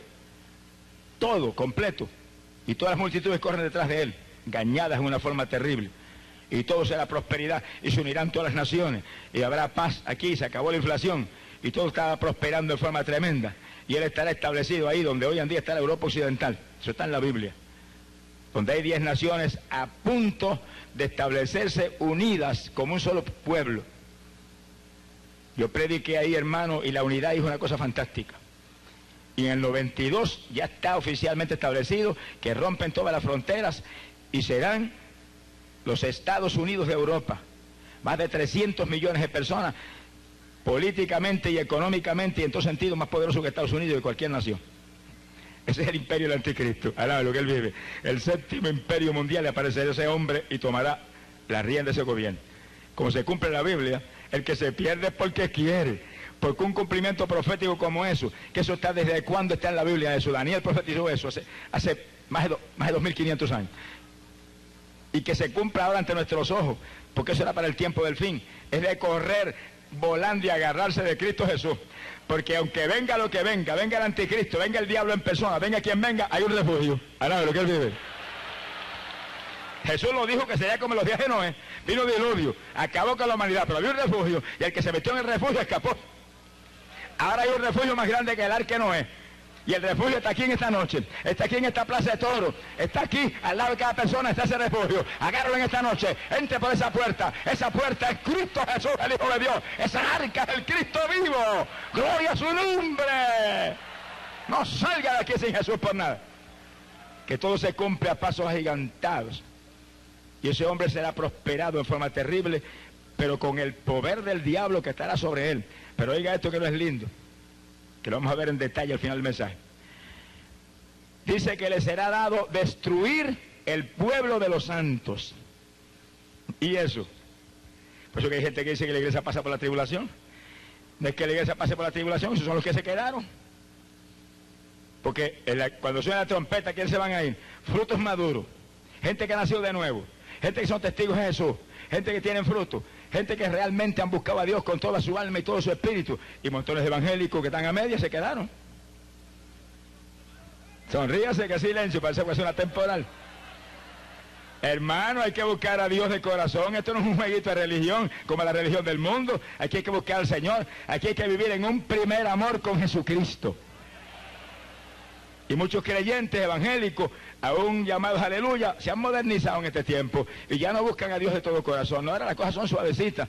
No, hermano, no lo tomes suave. Agárrese con todo. Te pelea cara a cara contra potestades satánicas que lo quieren destruir y lo quieren deshacer y lo quieren poner tibio. A los tibios los vomitará por su boca. Se quedarán abajo millares evangélicos y van a enfrentar al anticristo. Pero el Señor prometió y dijo que el trigo maduro sería arrebatado hacia el granero del cielo antes de que la paja ardiera en fuego que nunca se apagara. ¡Gloria a Dios! El Señor prometió clarito. Apocalipsis capítulo 3, verso 10. Y los que guarden la palabra de mi paciencia, a esos libraré de la prueba que viene sobre todos los habitantes de la tierra. Quiere decir que no hay cualquier evangélico, ni cualquier aleluyita, alaba lo que el Señor le ama, son los aleluyas esos que guardan la palabra y la palabra es lumbrera para nuestros pies y nos movemos en ella y no miramos para el lado ni para atrás, miramos para arriba porque somos de arriba y buscamos la gloria de arriba porque somos ciudadanos del reino eterno y estamos esperando el rapto de la iglesia. ¡Alabado sea Dios! Jesús dijo en estas palabras, Lucas 21, verso 36, para que vean por qué fue que se quedaron tanto. Dijo, cuando veas todas estas cosas, dijo, vela y ora en todo tiempo si quieres escapar y estar en pie delante del Hijo del Hombre. ¿Y cuántos creyentes se mueven en ese ambiente hoy en día? Guardando la palabra ahí, orando profundamente. Hay montones evangélicos que no oran ni 5 minutos al día. Alaba lo que le ama. Sin oración no hay vida. Jesús mismo, que era todo Dios en un cuerpo humano, mira, tuvo que orar como nadie oraba jamás. Y en ocasiones amanecía la noche entera. Y cuando era muy de noche estaba arriba en el monte orando. Y echaba las multitudes para afuera. Y los discípulos para afuera. Y para el monte a hablar con el Padre que lo había enviado. Alabado sea Dios. Quiere decir que Él mismo lo dijo. Vela, ora en todo tiempo si quieres escapar. Vela para que no caigas en tentación. Y a sus discípulos les enseñó a orar. Y le dio ejemplo. Cuando suena esa trompeta, Jesús lo dijo, unos serán tomados y otros serán dejados.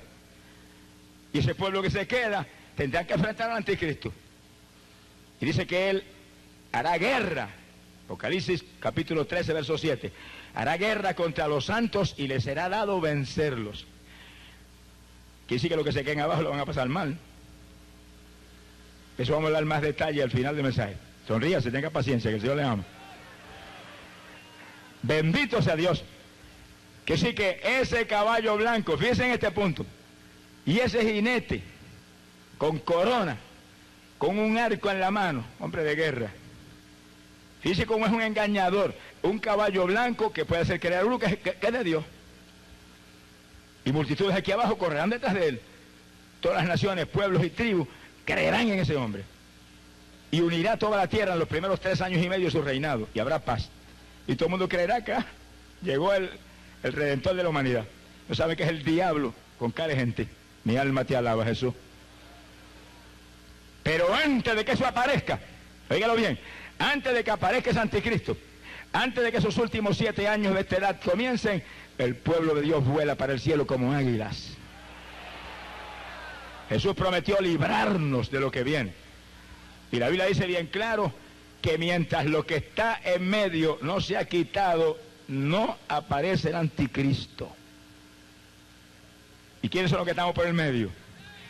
Falta de levantar la mano y decir, yo estoy por el medio. Hasta que no me vaya con papá, no puedo aparecer. Al lado, lo que él vive. Quiere decir que son 2 que vienen.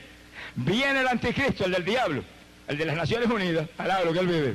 Lo están esperando las Naciones Unidas, y la humanidad está esperando ese hombre que traiga paz y una a los pueblos. Ese viene. Satanás lo envía. Pero viene otro de arriba. Príncipe de la paz. Rey de reyes y Señor de señores. Cristo Jesús, el Hijo de Dios. Y aquí está un punto lindo. ¿Cuál de los 2 llega primero? ¿Cuál es más rápido? Jesús viene primero como ladrón en la noche a llevarse a su pueblo. Y después que se lleva el pueblo, aparece el anticristo. Después bajaremos de arriba a darle una golpiza en el nombre de Jesucristo. Sonríase, que el Señor le ama.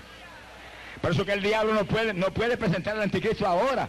Porque si presenta al anticristo ahora, nos metemos en oración y en ayuno, todos los aleluyas que hay aquí abajo, y le caemos encima y tiene que desaparecer del ambiente.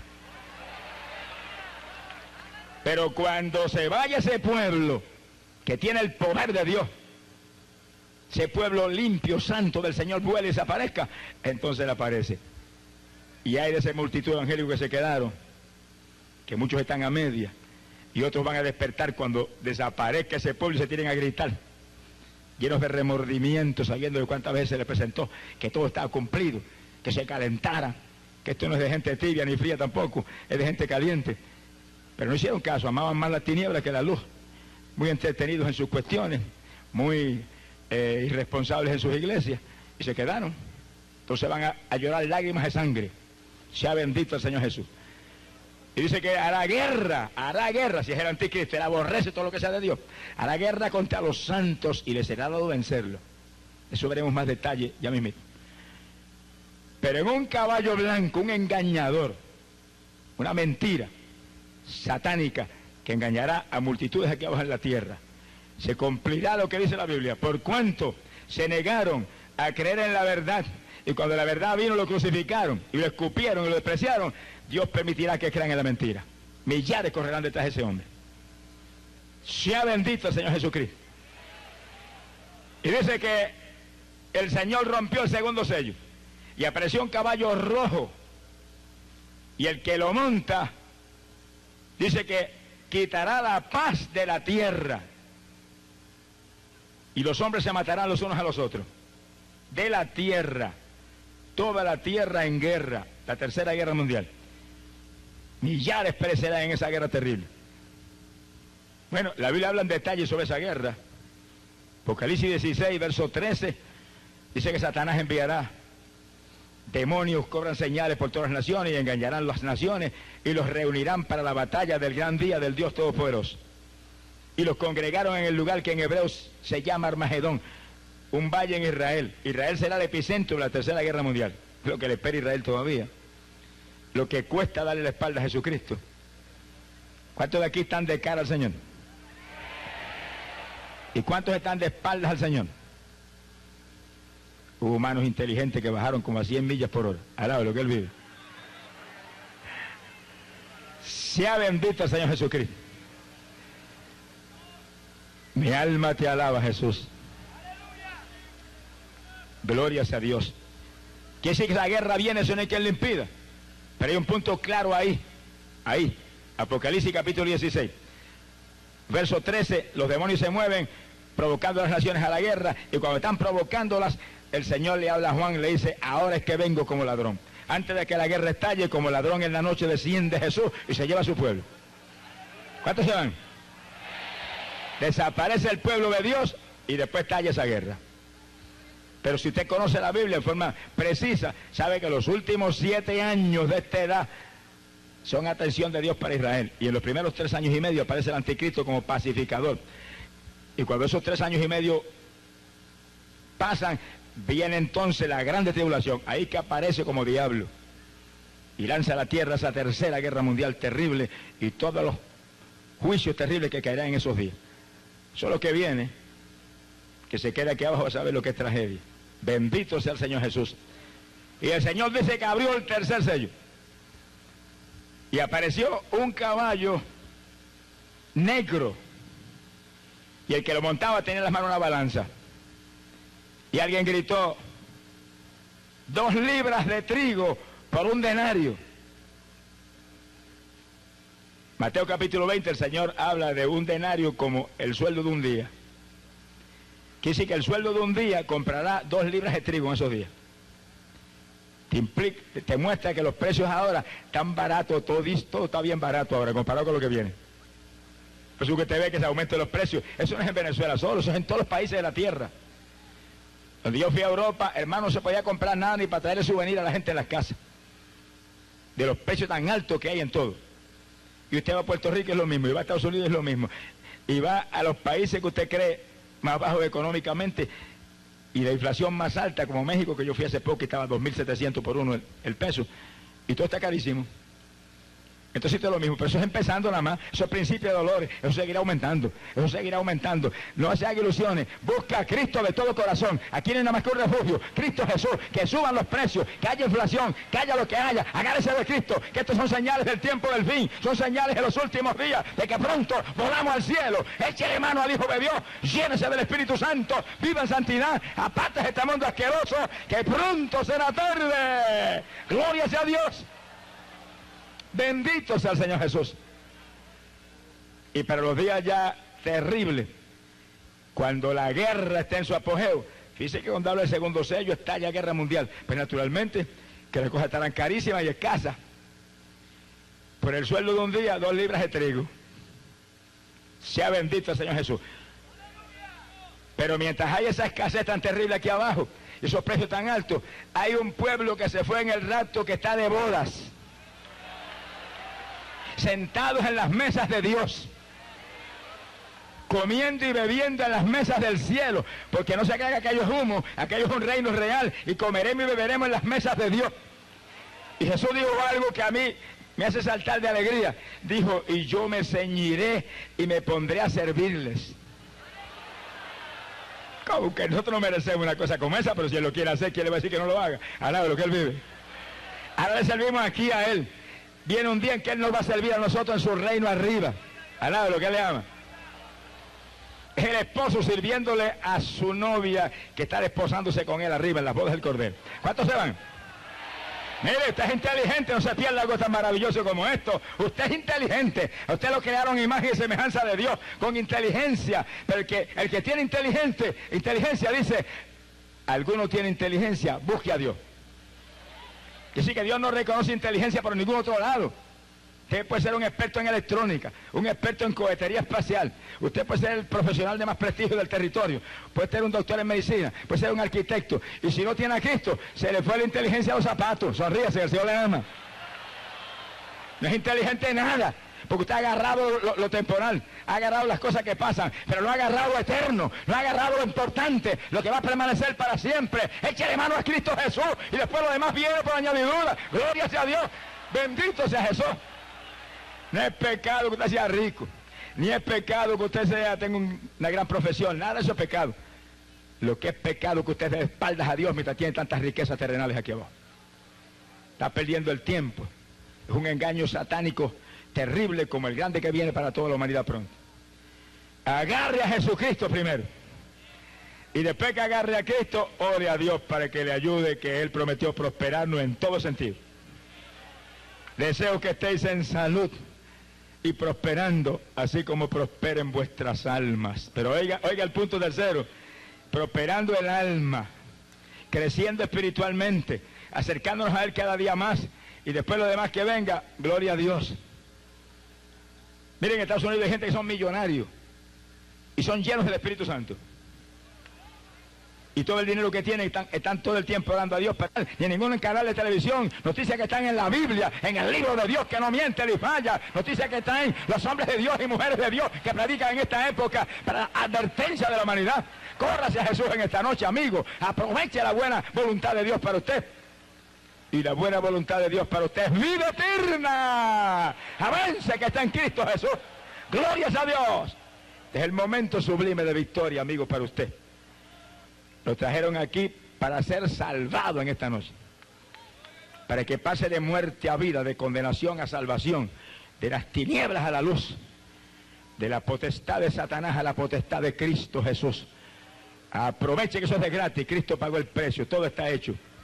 Los brazos están abiertos, es cuestión de que usted se refugie en ese Cristo y viva. ¡Glorias a Dios!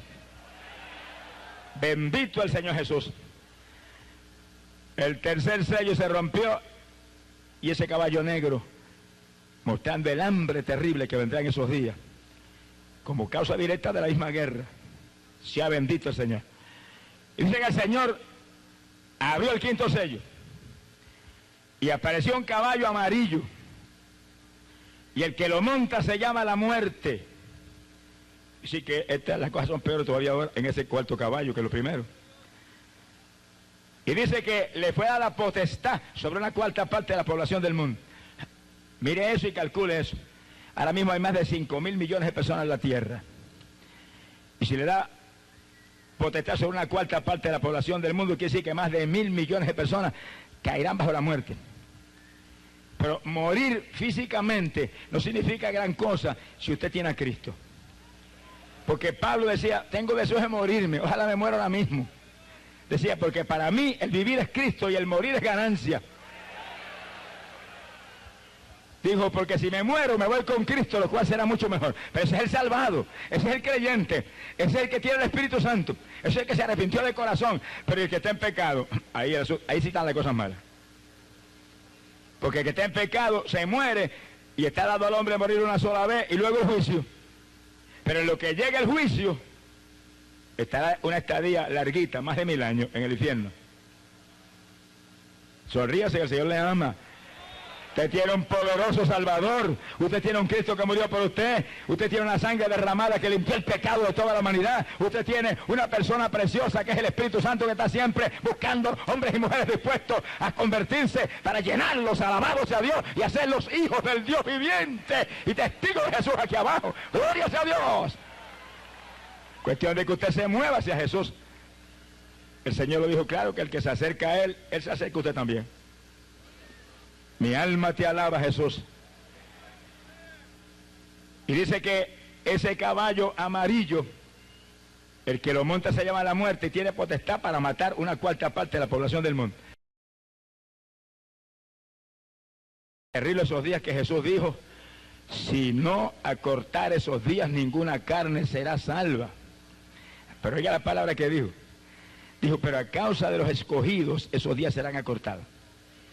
Se le quedó gente abajo por no buscar de corazón al Señor, que están abajo. Y tiene que cortar los días antes que le hagan pedazos a esa pobre gente también. Y el anticristo habrá guerra contra todos esos creyentes que se quedaron. Sea bendito el Señor Jesús. Y dice la Biblia, y la muerte tendrá potestad sobre una cuarta parte de la población del mundo. Pero oiga esto, dice, y el infierno irá marchando detrás de la muerte. Esa es la parte triste, que mueren en esos juicios y se van a la condenación para siempre. Millares y millares de personas.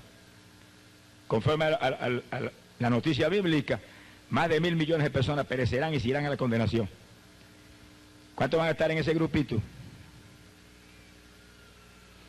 Gloria a Dios que todo el mundo se puso serio y quietecito. Si usted está en ese grupo porque usted escogió eso, no le podrá echar la culpa a Dios nunca. Nadie le puede echar la culpa a Dios, porque Dios envió a su propio Hijo a morir por usted. Dios envió, mire, a su unigénito a dar su vida en muerte de maldición, muerte de tormento, muerte terrible, cargado del pecado de la humanidad, para redimirnos de la tragedia del pecado. muerte de vergüenza ante multitudes que se burlaban de él. Que sí, que el que se pierde porque quiere. Si el que a él viene no lo echa fuera, lo recibe, le da poder, le da fuerza, lo transforma desde la mollerita de la cabeza hasta la planta de los pies, le da un nuevo nacimiento, alaba lo que el Señor le ama. Eso no hay religión que lo haga. Pues hay tantos religiosos perdidos, pero lo hace Cristo Jesús. Ese es el único que lo hace por medio del Espíritu Santo. Corre Jesús en esta noche, escape antes de que se aterre, antes de que las tinieblas cubran la tierra.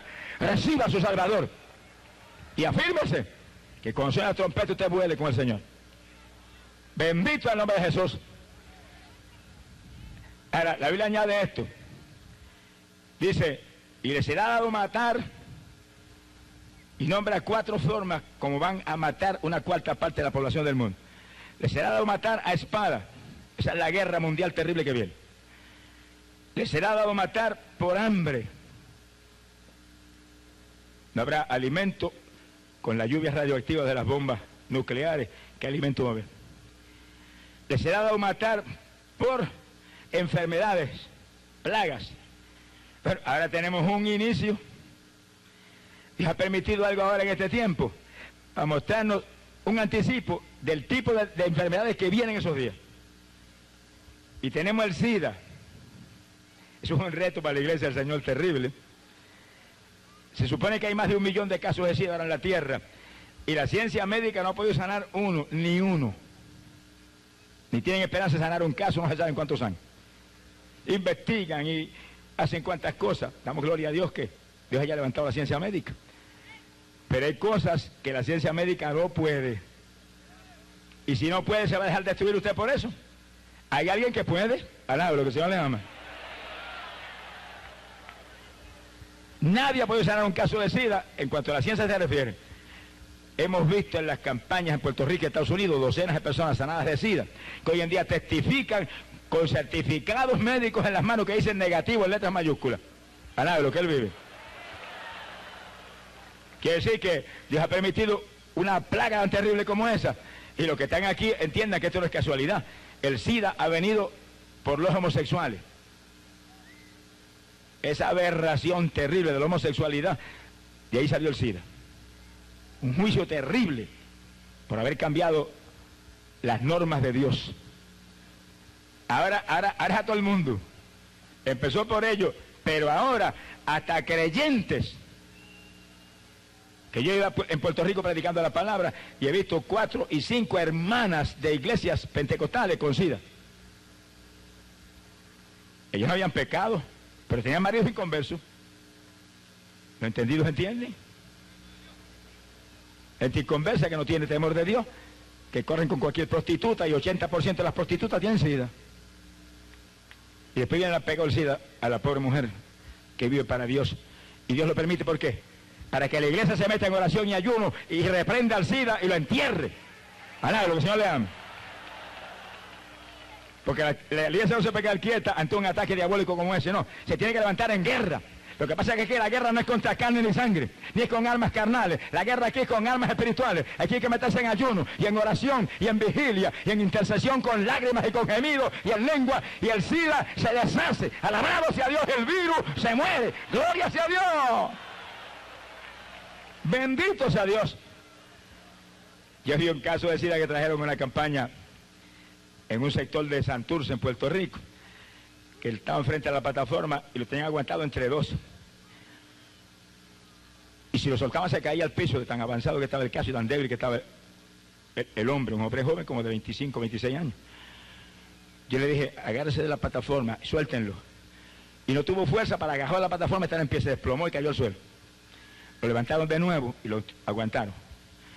Pero cuando le oramos, entonces no se cayó al piso por falta de fuerza, fue que el poder de Dios vino sobre él con tal impacto que cayó postrado como muerto y quedó 4 o 5 segundos. Pero cuando se puso de pie, salió corriendo que parecía un tren expreso. Y le dio 2 vueltas a la plataforma, por detrás de la plataforma y por el frente. Y corrió, y después se subió por la escalera, me dijo, ¡estoy nuevo! Yo dije, eso es lo que dice la Biblia, que Cristo hace todo nuevo. Alaba lo que él vive. Estoy sano, siento un síntoma, estoy... Mire, yo sentí un corrientazo, me dijo, tan terrible que caí como fulminado. Pero mientras estaba en el piso, sentí ese poder que corría por todo mi ser. Iba sintiendo fuerzas que entraban en mi organismo. Nuestra fortaleza viene de Jehová, que hizo los cielos y la tierra. Meses más tarde apareció en una campaña que yo daba en Jayuya, que eso es en las montañas allá en Puerto Rico. Y me dijo, he aumentado como 25 libras, aquí estoy para testificar lo que Dios hizo conmigo. Todavía corría, al lado de lo que dejamos. Sea bendito el Señor Jesús. Pero los días terribles de la tribulación, olvídese, no habrá fuerza aquí abajo para tomar dominio de ninguna de esas plagas. Y morirán por plagas, por hambre, por espada, la guerra terrible que estará sacudiendo. No se crea que son leoncitos ni jaguares. Son las bestias satánicas que estarán gobernando la tierra en esos días. Y hay que eso con cuidado. Apocalipsis, capítulo 13, en el verso 1, Juan vio en visión una bestia. Esa es la primera bestia. Fíjese que dice las bestias, plural, tiene que ser más de una. Dice que él vio una bestia que salía del mar. Tenía patas como las de oso, semejante a un leopardo, y con boca como de león. Y dice que esa bestia, el diablo le pasó todo su poder. Le dio su trono y todo su poder. Y usted sabe que ese es el anticristo. Y Apocalipsis 13 es la gran tribulación en todo su apogeo. Y la palabra dice que recibió tal poder, pero de Satanás. Daniel dice, no por fuerza propia, tiene el poder que tiene. Ahí nos explica que es el diablo que le dio el poder. Y la palabra dice que las naciones, tribus, lenguas, corrieron detrás de él, engañados por él. Y Apocalipsis 13:7, que vimos hace un ratito, dice, haga guerra contra los santos y les será dado vencerlos. Ahora, fíjense ahora, ¿cómo es que va a vencer a los creyentes? Hay dos alternativas. Apocalipsis capítulo 6, verso 9, dice que multitudes de creyentes que se quedaron perderán el cuello por causa de la palabra de Dios y el testimonio de Cristo que lo mantiene. Es decir, cuando el anticristo se enfrenten con el anticristo, dirán, soy de Cristo y no un paso atrás. Y los degollarán por causa del testimonio. Y Apocalipsis 6:9 dice que aparecen arriba en el cielo, debajo del altar de Dios, hablando con el Señor. Señor, ¿hasta cuándo vas a esperar para vengar nuestra sangre, los habitantes de la tierra? Y el Señor le dice, descansad un poco de tiempo más, en lo que el resto de vuestros hermanos que están abajo también son degollados por causa de esta palabra. Y los vistieron de blanco, oiga eso. Y para el paraíso, tranquilos, a esperar que se acabe esa tragedia. Sea bendito el Señor. Esa es una parte como los vencerá físicamente, pero se van con el Señor. Pero a otros los vencerá espiritualmente. Porque no se crea que todo el mundo va a tener el valor de resistir la tragedia que viene sobre los que resistan al anticristo. Sonríase, qué silencio, parece que es un temporal. Resistir, porque dice la Biblia que los que se rindan serán marcados para el anticristo. Una marca en la mano o en la frente. O le pondrán el nombre de la bestia o el número de la bestia, que es el 666. Y esos están sellados para muerte eterna. Y según los creyentes de Jesucristo, por medio del Espíritu Santo, estamos sellados para vida eterna. Esos serán sellados para muerte eterna. Mire cómo el diablo imita a Dios en todo. Dios tiene un sello de vida eterna y el diablo tiene un sello de condenación eterna. Y en esos días terribles tendrán uno de los dos sellos. Y el que resista, como en los días de la catacumba, que los Césares declararon proscrito el cristianismo, y el que era cristiano lo mataban, lo echaban a los leones. Algunos negaron la fe, se los llevó el diablo, pero otros mantuvieron la fe y se los comieron los leones, pero se fueron con el Señor. Porque el que mata esto de afuera, si el de adentro es de Cristo, sale más vivo que nunca y se va a nada de lo que él vive. Sea bendito el nombre de Jesucristo. Quiere decir que esa es la primera bestia, el anticristo, que sale del mar. Mire dónde sale ese poder diabólico que se mete en ese hombre. Eso está metido allá abajo en el abismo. ¿En qué lugar lo tendrá el Señor ahora? a esa rata, mi alma te alaba. Pero saldrá de ahí y entrará en ese hombre. Y lanzará a la tierra la gran tribulación y hará pedazos a los creyentes que se queden abajo. Y los que nieguen la fe, que no resistan, porque los que no estén sellados con ese sello en la mano y la frente no pueden comprar, ni vender. Nada, tendrá controlado todo, todo. Y el número es el 676. Mire, y ahora mismo, en el mercado común europeo, donde están los 10 reinos de la Europa esperando al anticristo, hay una computadora en cierto edificio que ocupa 3 pisos, donde van a caber los nombres de todos los habitantes de la tierra. Y ya tienen puestas las primeras 3 cifras. 666. Alá, lo que el Señor le ama. ¿Cómo se mueve esto? El que se pierde porque quiere. Todo se mueve ahí matemáticamente preciso según la Biblia profetiza. Es cuestión de agarrarse de Jesús. Cuando vieran esas cosas, vela, ora en todo tiempo si quieres escapar. Llegó el momento de escapar, se acerca el momento de escapar. ¿De dónde vamos a escapar? De este mundo impío vamos a escapar. Vamos a volar hacia las moradas celestiales. ¿Cuántos se van? ¡Alá, lo que él vive! ¡Gloria sea a Dios! Benditos a Dios. Que no es cualquier señal, son señales de un cumplimiento matemáticamente preciso que creen hasta los más incrédulos. Todo hay entre los ojos de la humanidad, preparadito como está en la Biblia. Ahora, dice ahí Apocalipsis 13, verso 11, que Juan vio en visión otra bestia. Son 2 bestias. Que salía de la tierra. Y tenía 2 cuernos como cordero. Oiga eso. 2 cuernos como cordero. La palabra cuerno simboliza poder para reinar. En Cristo, en Apocalipsis 5, dice que aparecen 7 cuernos, que son los 7 Espíritus de Dios en misión sobre la tierra. Todo el poder del Espíritu Santo está sobre Jesús. 7 cuernos, la plenitud de Dios sobre él. Todo el poder, y él lo dijo, todo el poder me ha sido dado en el cielo y sobre la tierra. Nadie más tiene poder más que él. A través de nosotros manifiesta el poder por medio del Espíritu Santo. Pero el poder es de él, no es de nosotros, es de él. Alá, lo que él vive. Y esa bestia tiene 2 cuernos como cordero, que sí que tiene apariencia religiosa, apariencia pacífica, apariencia muy impresionante en cuanto a aparente bondad o piedad. Pero tiene boca como dragón, dice. Lo que habla es del diablo, alá, lo que él vive. Pues sí que hay que tener cuidado, porque hay gente que tiene apariencia muy religiosa y vestiduras muy lindas, muy eclesiásticas, pero lo que hablan es veneno. Así es esa bestia. Y dice que ese es el falso profeta, dice la Biblia. Y será el lugarteniente grande del anticristo. Y hará señales delante del anticristo que hará posible que la mayor parte de la humanidad corran detrás de él y crean en él. Hasta hacer descender fuego del cielo, dice la Biblia. Eso lo hizo Elías. Alá, lo que él vive. Y ese falso profeta lo va a hacer. Señales, prodigios. Y la gente se quedará atónica y correrán detrás del anticristo por las señales de ese hombre. Son 2 bestias. Ahora, dice que provoca a la humanidad y los convence para hacer una imagen del anticristo. Oiga cómo va a ser la idolatría en esos días.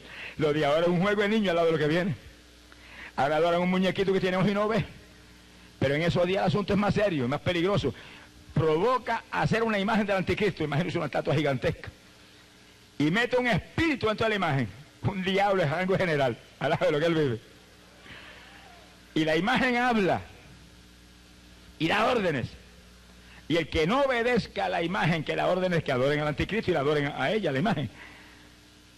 Dice que esas personas son martirizados. Es decir, que todos los creyentes que se han agarrado en esos días y lo lleven frente a esa imagen, tendrán que sencillamente decir, no adoro ese muñeco. Puede hablar y puede hacer lo que diga, yo soy de Cristo. Y la Biblia dice que serán degollados por causa de su fe y el testimonio que mantendrán en esos días terribles. Sea bendito el Señor Jesucristo. Que sí que la idolatría en esa época va a ser delante de una imagen que habla. Hay un demonio adentro que habla. Alá lo que él vive. Eso es lo que viene, son los días que se acercan. Ahora fíjese usted cómo el diablo imita a Dios en todo. Y su movimiento es a base de una trinidad. El dragón, que es el diablo, el anticristo y el falso profeta, son 3. El diablo imitando a Dios el Padre. El anticristo visible, con un cuerpo humano, imitando a Jesús, con todo el poder del dragón sobre él. Y el falso profeta haciendo los señales y las obras, como el Espíritu Santo hace que abajo que hace las señales y hace las obras. Una Trinidad igualito que Dios. Sonríase que el Señor le ama. Pero una Trinidad para destruir. Satán viene solo a matar, robar y destruir. Y Dios es una Trinidad para bendecir y para salvar. Pero es que está aquí.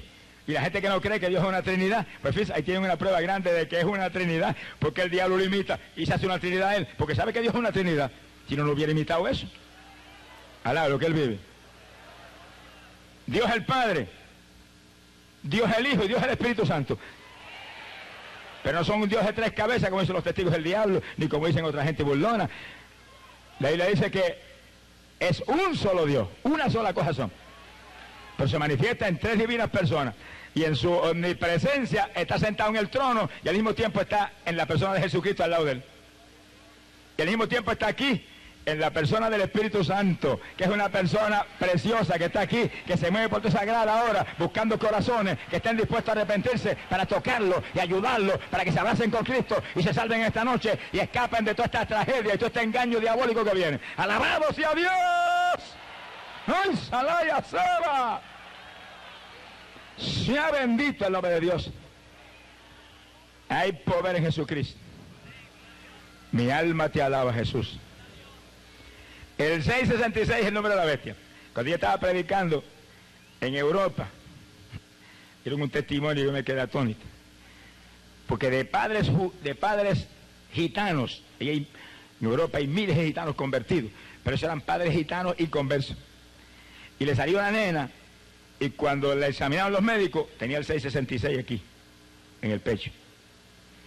Y tratando de sacárselo, no pudieron por ninguna forma sacarlo, borrarlo. Buscaron cuánta solución, saben ellos que puede borrar esto, no saben ni de qué material estaba escrito. Ahí estaba, como mostrando a la Europa que pronto el 666 se manifiesta en ese territorio y de ahí se moverá para toda la tierra, engañar a toda la humanidad. Estamos en los días del 666, ya está puesto en la computadora de las Naciones Unidas que está preparadita para que llegue el hombre. Y ya las Naciones Unidas están esperando el hombre, están esperándolo.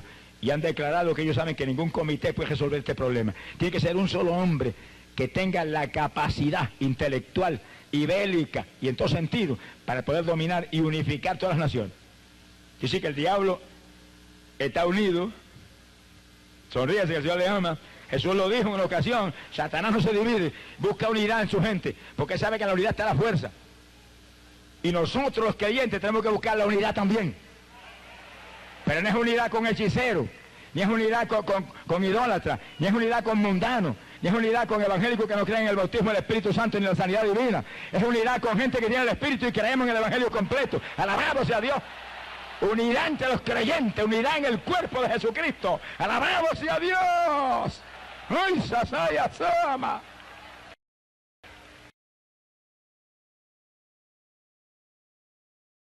Todo, Dios dice que sean uno. Sí, me dice, sí, yo dije, es verdad, le lo digo que fuéramos uno, pero los del cuerpo, no los pegados con saliva. Sonríase, que el Señor le ama.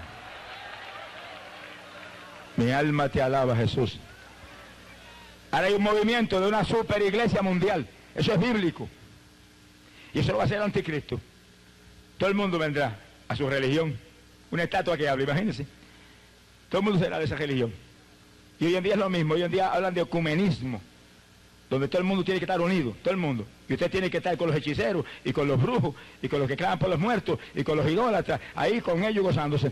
Hermanos, eso es del diablo. Conmigo no se enoje, yo tengo que ver la verdad clara. Yo quiero que usted se salve. Usted no caiga en un engaño satánico como ese. La unidad es en el cuerpo de Jesucristo. La unidad es entre los creyentes que tenemos el Espíritu de Dios, el Espíritu Santo, los que sentimos ríos de agua viva. ¡Ay, Samalaya, Sama! Los que tenemos ríos de agua viva, tenemos que unirnos, estar ahí unidos, agarrados unos de otros, buscando la bendición gigante de arriba y aplastando al diablo bajo nuestros pies. ¡Gloria sea a Dios! Son días finales y peligrosos. Y Cristo dijo, un reino dividido no subsiste. Y oró me parece verlo con lágrimas. Padre, que sean uno. como tú en mí y yo en ti, para que puedan creer que tú me has enviado. Y el pueblo de Dios tiene que estar unido, para que la pobre humanidad pueda creer. Y entre nosotros no podemos permitir al diablo que ponga contiendas, ni disensiones, ni banderías, ni litigios de ninguna clase, ni enojo de ninguna clase. Nosotros no se supone que seamos el muchachito malcriado todavía que se enoja. Se supone que seamos el cristiano con estatura espiritual, con madurez espiritual, para perdonar a mi hermano si me ofendió, y abrazarlo y buscarlo y seguir unidos para arriba en la batalla por las almas perdidas. ¡Glorias a Dios! Pero esa unidad que es en el amor de Dios, que todo lo soporta y todo lo sobrelleva y no se enoja, y es paciente, esa unidad es entre los creyentes del Evangelio que hemos creído en el Evangelio completo. Un Cristo que salva, óigalo, un Cristo que sana, un Cristo que bautiza en Espíritu Santo y fuego para que no seamos más carnales sino espirituales, un Cristo que dice: sin santidad nadie verá al Señor. ¡Glorias a Dios! Bendito sea el Señor Jesucristo. Son días postreros, decisivos, finales. Todo está cumplido. Pronto marcharán los caballos terribles del Apocalipsis y aparecerá el caballo blanco y ahí está el anticristo. Y aparecerá el caballo rojo y ahí está la guerra mundial. Y aparecerá el caballo negro y hambre sobre toda la tierra. No habrá dinero que compre alimento. Y aparecerá el caballo amarillo y millares perecerán y se irán al infierno. Pero antes de que esos 4 jinetes marchen, hay un jinete que también va a marchar como ladrón en la noche, descendiendo de arriba de lo alto, a llevarse al pueblo que le busca con todo su corazón, a buscarse el pueblo que con toda su alma y todo su espíritu le adora. ¡Alabado sea Dios! Ese jinete es Cristo Jesús, el Hijo de Dios. Viene el Rey, avance hacia Él, sálvese. Gente de que se atreve. No se vaya sin Cristo, que esta es noche de gloria para usted y noche de bendición gigante para su alma. Y oiga esto y terminamos. Cuando yo fui a predicar hace apenas 2 años a Bolivia, me pedí que hace unos hermanos que nos dejaron su casa, una linda casa. Y esa noche yo le dije: bueno, esta noche vengan acá que queremos orar juntos. Y tuvimos un culto de oración clamando por la campaña y demás. Y sus hermanos tienen 2 niños, una nenita de 10 años y un jovencito de 9. Los 2 bautizados con el Espíritu Santo, llenos del Espíritu. Y cuando empezamos a orar, estábamos orando y clamando todo. Yo veía a la nena que estaba recostada en la pared con la cabecita así recostada, pero en una unción de oración tan linda. Yo decía: Dios mío, si todos los creyentes oraran así como esa muchachita, sería una gloria. Y de pronto el Espíritu me dijo: ponle la mano a la nena. Y yo fui y le puse la mano y la nena cayó al piso postrada. Me quedé observándola, sabiendo que estaba en una bendición especial de Dios. Y cuando vi que comenzó a moverse, me acerqué y la ayudé a poner de pie. Le dije: ¿qué experiencia tuviste?